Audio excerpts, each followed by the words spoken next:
দেখতে দেখতে ৩ বছর। হ্যালো বন্ধুগণ, কেমন আছেন সবাই? আশা করি ভালো আছেন, আমিও ভালো আছি। নতুন একটা দিনে নতুন একটা ব্লগে সবাইকে স্বাগতম। আশা করি ব্লগটা ভালো লাগবে। ভালো লাগলে লাইক, কমেন্ট, শেয়ার দিয়ে পাশে থাকবেন। আর যারা প্রতিদিন আমার ভিডিও দেখেন, ভিডিওতে লাইক করেন, কমেন্টস করেন, তাদেরকে অনেক অনেক ধন্যবাদ। দেখতে দেখতে ৩টা বছর কেটে গেল। সেই তো ওদিন হাসপাতাল থেকে ছোট্ট একটা বাবুকে নিয়ে আসি। এই যে দেখতে দেখতে ৩ বছর হয়ে গেল। আজ ওর ৩ বছর পূরণ হয়ে গেল আর কি, 4 বছরে পড়লো। রাতের বেলা আগের ভিডিওতে যারা দেখেছেন তারা তো অবশ্যই দেখেছেন আমি একটা মন্দিরে গিয়েছিলাম। একটা না, 2টা মন্দিরে গিয়েছিলাম পুজো দেওয়ার জন্য। তারপরে বাসায় আসলাম, আসার পরে এই যে এত আয়োজন। আর এই আয়োজন একটাও কিন্তু আমি করিনি, সব মাসি, 2 মাসি, মা, 2 বোন সবাই মিলে করেছে। এখন ঘরটা সাজানো হয়েছে, ওকে সবাই এক এক করে আশীর্বাদ দিচ্ছে। জন্মদিনের যেই পালন মানে যেভাবে আর কি নিয়মটা পালন করে সেটাই আর কি করছে। আর ওর দুষ্টুমি তো লেগেই আছে। অনেককেই নিমন্ত্রণ দিয়েছিলাম, কারো পরীক্ষা, কারো অফিসের ব্যস্ততা, সব কিছু মিলিয়ে সবাই আসতে পারেনি। যারা যারা পেরেছে তারাই এসেছে, আর বাদবাকিরা দূর থেকেই ওকে আশীর্বাদ করছে। যাই হোক, আমার ছেলের আশীর্বাদটাই খুবই প্রয়োজন, যে সবাই ওকে আশীর্বাদ করবেন যাতে ও বড় হতে পারে, বড় একটা মানুষ হতে পারে, ভালো একটা মানুষ হতে পারে আর কি। তবে তাদের অভাববোধটা খুবই করছি। সবাই যদি একসাথে হতে পারতাম তাহলে অনেক ভালো হতো। সবাই একসাথে হওয়ার মজাটাই আলাদা, হোক অনুষ্ঠান বা অনুষ্ঠান ছাড়া সবাই মিলে একসাথে হওয়াটা কিন্তু খুবই মজার।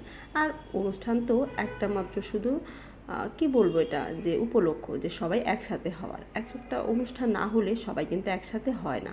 ছেলের দুষ্টুমি লেগেই আছে, আর এদিকে সবাই মিলে ওকে ধান দুব্বা দিয়ে আশীর্বাদ করছে, প্রদীপের আলো ওর মাথায় ছোঁয়াচ্ছে। কিন্তু ও তো ওর মতো আছে, টুপি খুলছে, লাগাচ্ছে, পড়ছে, এই কাজই করে যাচ্ছে।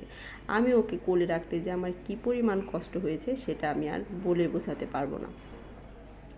মা আশীর্বাদ দিচ্ছে, বোন তো গিয়ে বারে বারে এটা লাগাচ্ছে।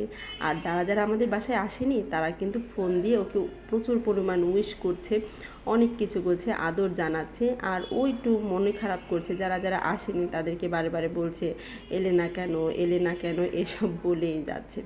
তাদের কর্মব্যস্ততা কি আর ও বুঝবে? তবে অনেক চেষ্টা করেছিল সবাই আসার জন্যে, কিন্তু কেউ ওইভাবে আসতে পারেনি। যাই হোক, নেক্সট বছর আবার করব, আবার সবাই মিলে আসবে। একসাথে হওয়ার মজাটাই আলাদা। এই যে সবার আশীর্বাদের পালা শেষ হয়ে গেল, এক এক করে সবাই এখানে আমার মা, মাসি, মামা, তারপরে এটা একটা আরেকটা মাসি, বোনরা সবাই মিলে ওকে আশীর্বাদ করছে। আশীর্বাদের পালা শেষ, এবার হলো কেক কাটার পালা। কিন্তু মজার কথা কি, আমার কেক কাটার ভিডিওটা একদমই করা হয়নি। কেক কেটেছে ছোটো মাসি, মেঝো মাসি, আমার মা আর আমার ছেলে। আর এটা কেক কাটার পরের অংশ। আমার ছেলে যে লম্পঝম্প দুষ্টুমি করছে, এর বেলুন টেনে নিচ্ছে, ওর বেলুন টেনে নিচ্ছে, ওকে আর শান্ত হয়ে বসে। আর মজার ব্যাপার কি জানেন, আমার ছোটো বোন আমাকে বলছিল তোকে তোর তোর ছেলের জন্মদিনে আসার জন্যে, মানে অনুষ্ঠানে অ্যাটেন্ড করার জন্য অনেক অনেক ধন্যবাদ, তুই না আসলেও পারতি। আসলে সারাদিনের এত ধকল ওরাই সামলিয়েছে। এই যে রান্না বান্না সব কিছু গোছানো, ছেলেকে খাওয়ানো দাওয়ানো সব কিছুই ওরাই করেছে অ্যারেঞ্জমেন্ট। আমি কিছুই করিনি, আমি শুধু সারাদিন অফিসে ছিলাম আর অফিস থেকে এসে অনুষ্ঠান অ্যাটেন্ড করেছি।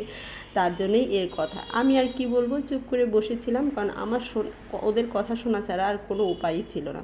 যাই হোক, আজ এই পর্যন্তই। আশা করি ব্লগটা ভালো লেগেছে। ভালো লাগলে লাইক, কমেন্ট, শেয়ার দিয়ে পাশে থাকবেন। আর আমার ছেলের জন্য সবাই প্রাণ ভরে আশীর্বাদ করবেন। টাটা।